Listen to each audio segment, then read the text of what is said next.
Бәріңізге сәлем достар, мен қош келдіңіздер. Бұл видеода біз жылдар жалғастырып алдық. Короче, міне бізде осындай жылдар бар. 2010-нан басталды. 2010, 2011, 2012, 2013, 2014. Короче, осына кім комментарий жазып кетіңіздер, кім қандай жыл. Сонымен бірге бүйтіп көтеріп отырамыз. Мен ойымша көбісі 14-ті таңдайтын ұқсайды. 14-ке бір болып қосайық. 13 нормально, сосын міне. Езен кейін 2012 5 күн қалдырмайды. Походу 2012-лер болса комментарий жазып кетіңіздер. 2011 бұтазы жоқ, мен көрген жоқпын. 2011-лерді 2010 біраз бар ұқсайды, қояйық. Короче, үстіп көтерілді. Қазірше бізде алда 2014, 2013, 2010. Бізде қалып қойған жылдар 2011 мен 2012. 2011 мен 2012-лер болса комментарийға түсіп жазып кетіңіздер. Мен қазір біраз уақыттан кейін комментарийін қарайтын боламын.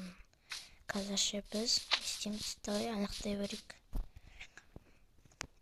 Так, мысалы 2014 алда шықты достар.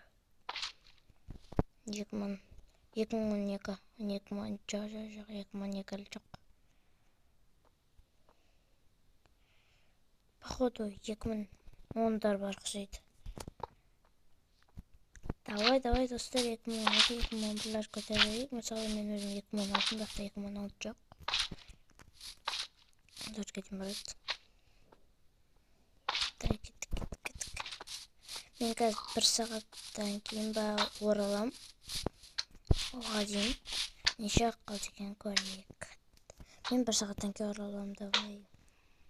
Мен достар, мен келдім, короче. 1 сағат өтті. 2014-тер көбейіп кетіпті ғой. 2010 біреу ақ. 2012 дейді. Йой, алға біреке 2012 шығып кетті.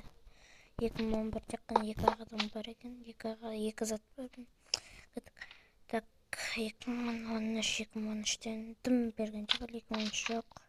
Көш бізе қылқан 2013-тер қайдасындар. Жаңа ғана мұны азағат, қазір 2012 уже көтеріліп кеткен. Бірінші оған көтеріліп кеткен, кет. О, 2014-терге батыр. Көрдік. Так, 2011-лер. Достар, короче, осымен тоқтады. Бізде келесі бөлімде комментарий жазып кетіңіздер. Келесі бөлімде көретін боламыз. Сонда бәріңізге давайте.